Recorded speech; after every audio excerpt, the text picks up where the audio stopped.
Switch ചെയ്യണം. Switch വലിച്ചിട്ട് പിന്നെ സ്വിച്ച് ചെയ്യാം. അതെ അതെ ഓ ഓ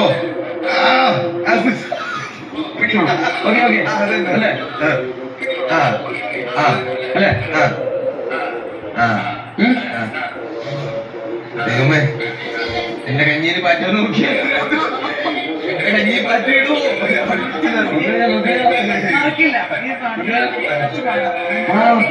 ആ സാധനം കിട്ടാൻ കാല് കിട്ടാനും പോകുന്നുണ്ട്. ആ കാല് കിട്ടിയാൽ നോക്കിയല്ലേ അല്ലേ? അണ്ടർസ്റ്റാൻഡിങ് മനസ്സിലായി. ഈ സാധനം ഫ്ലോ എത്ര കണ്ടിന്യൂ അപ്പോഴാണ് ആ ഇല്യൂഷൻ വരുന്നത്.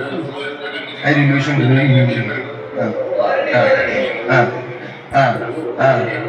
പോയി ലാസ്റ്റ് പോയി. ആ സമയം തന്നെ എടുത്തു. ഗബ്രി മൂവാക്കരെ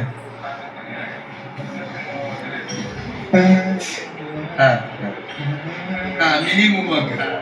ഇത് ജാക്സൺ ഫസ്റ്റ് കണ്ടുപിടിച്ച സ്റ്റേജിൽ കാണിച്ചപ്പോൾ ഇങ്ങനെ നമ്മൾ ലൈവ് വെച്ചപ്പോൾ വലിയ കണ്ടന്റും കാര്യങ്ങളും ഒന്നും കണ്ടില്ല. മീൻസ് നമുക്ക് ഇടാൻ വേണ്ടി അപ്പോഴാണ് ജിൻഡോൻ്റെ ഋഷി ഡാൻസ് പഠിപ്പിക്കാൻ ഇത് ചെയ്യുന്നത്. അപ്പോൾ ശ്രീരേഖ കുറേ നേരം കൊണ്ട് ജിൻഡോയായിട്ട് സംസാരിച്ചുകൊണ്ടൊക്കെ ഇരിക്കുകയായിരുന്നു. അപ്പോൾ ഇത് കൂടെ ശ്രീരേഖയും കൂടി ഈ ഡാൻസ് സമയത്തൊക്കെ അവർക്ക് 44 വയസ്സുണ്ടെങ്കിൽ പോലും അവർ നല്ല രീതിയിൽ ട്രൈ ചെയ്യുന്നുണ്ട്. അത്യാവശ്യം ഒരു ഡാൻസറും കൂടെ ആകട്ടോ. ഇതൊന്നും ഇപ്പോഴത്തെ ന്യൂജൻ സ്റ്റെപ്പും കാര്യങ്ങളൊന്നും അറിയത്തില്ലെന്ന് തോന്നുന്നു. അപ്പോൾ അത് അവർ ട്രൈ ചെയ്യുന്നുണ്ട്. പക്ഷെ ജിൻഡോ അത് തന്നെ കണ്ടിന്യൂ ചെയ്തുകൊണ്ടിരിക്കുകയാണ്. കാരണം ഒരു കാര്യം പഠിച്ചില്ല, അക്ഷരമായിട്ടുള്ള ഡാൻസ് കാണുമ്പോൾ തന്നെ അറിയാം പുള്ളിക്ക് പഠിച്ചത് കാണിക്കണം എന്നുണ്ട്.